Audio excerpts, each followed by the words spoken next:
Welcome to today's Explainer. Okay, let's just get right into it because today we are looking at a financial claim that sounds absolutely 100% impossible. We're going to unpack the exact math, the strategies, and the totally legal loopholes of how a 28-year-old managed to buy a brand new, straight from the factory Tesla Model 3 for an out-of-pocket cost of just $78 a month. Yeah, you heard that right. We're not talking about a lease. We're not talking about a one-day rental. This is owning a brand new Tesla for less than what most of us spend on coffee in a single week. Look, I know exactly what you were thinking right now. You're sitting there like, a brand new Tesla for $78 a month? Come on, that has to be clickbait. There is absolutely a catch. And honestly, it is totally natural to be skeptical when you see a number like that attached to a premium electric vehicle. But stick with me today, because we are going to break down the exact math, literally dollar by dollar, to prove exactly how this was done. We're going to look at the tax credits, a really smart financing strategy, and a specific business use case that took this completely wild claim and made it a financial reality. So this whole story begins not with some grand financial master plan, but actually with a super relatable anecdote. Our buyer, this 28-year-old millennial, had a bit of a guilty hobby. You know the one. Going onto car websites and specking out brand new cars just for fun with zero intention of actually buying anything. He was just watching a video about the new $35,000 base Model 3, opened up a new tab, and started customizing one. And honestly, this brilliantly illustrates how incredibly frictionless buying a car is today. He literally managed to fully configure a brand new vehicle in less time than it takes to microwave a bag of popcorn. But of course, that famous $35,000 base price? Yeah, it rarely stays at $35,000. Let's look at how the upgrades stacked up. Step 1, he started with that standard base. But then in Step 2, he realized, hey, for just a modest $2,000 bump, he could get 20 extra miles of range, a higher top speed, power seats, and premium audio. Kinda hard to pass up, right? Now, he did stick with the free black exterior and black interior to save some cash.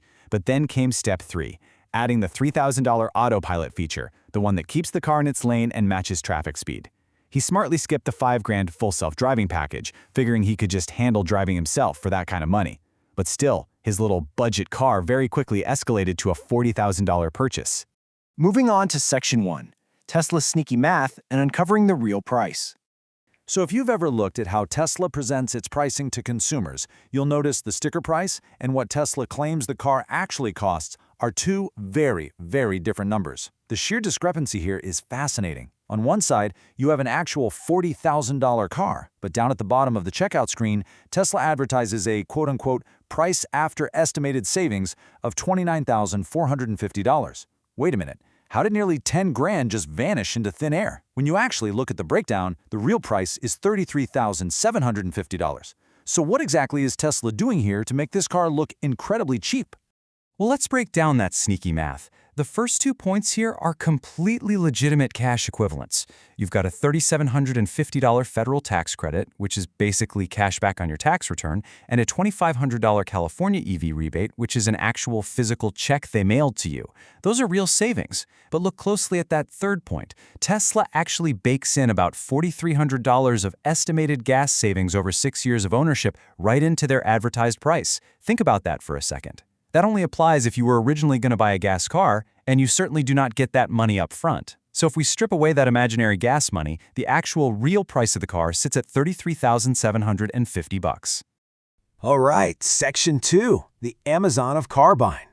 So despite the clever marketing map, our buyer realized this was still an exceptional deal, and impulsively just decided to pull the trigger.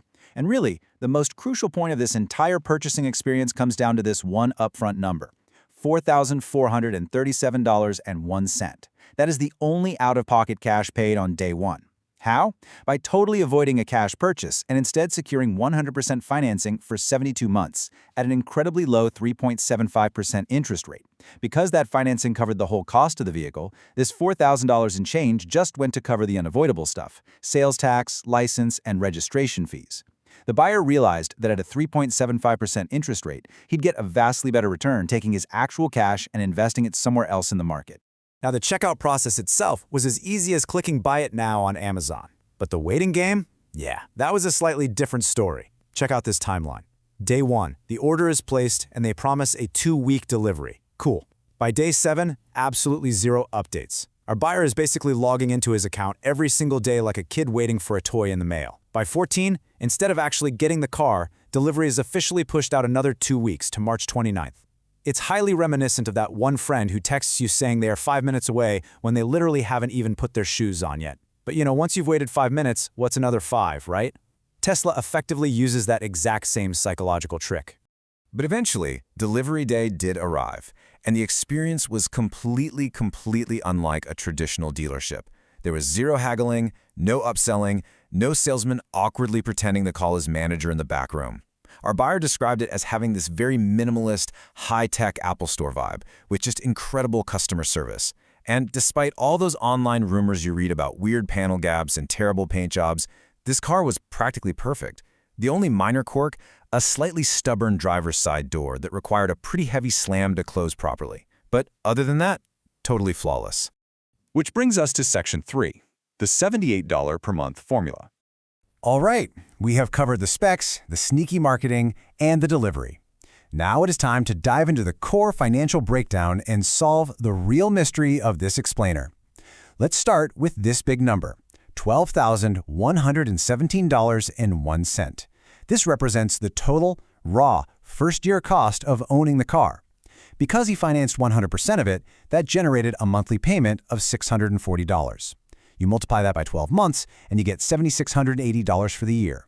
You add in that initial out-of-pocket cost of $4,400 for taxes and registration, and boom, you land exactly at this $12,000 figure. Now, this is where most people stop doing the math. But trust me, we are just getting started. Because this brilliantly illustrates the absolute power of government incentives. Watch how fast that big number shrinks. You take that 12 grand first-year cost. Then, you subtract the $2,500 physical check from the California EV rebate. Next, you subtract the $3,780 federal tax credit, which remember is real money back in your pocket at tax time. Suddenly, that massive 12 grand burden is slashed by more than half. It brings the true total cost for year one down to just $5,867. But wait, it actually gets even better. Because here is the secret sauce, the business use case. Our buyer didn't just buy this car to cruise around for fun, he purchased it specifically for business use. And that unlocks massive tax write-offs. He gets to write off about $8,200 in vehicle depreciation just for the first year. He gets to write off the entire $4,400 he spent on upfront taxes and registration. And on top of that, he gets to write off the $1,400 in interest paid on the car loan.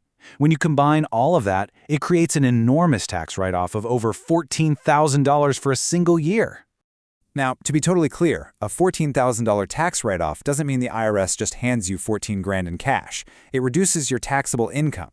So based on our buyer's specific tax bracket, that $14,000 write-off translates to this exact number, $4,925 in actual cold hard cash saved on his tax bill. That is money that absolutely would have gone straight to the IRS, but is now staying right in his bank account. So, let's build up to our grand finale here.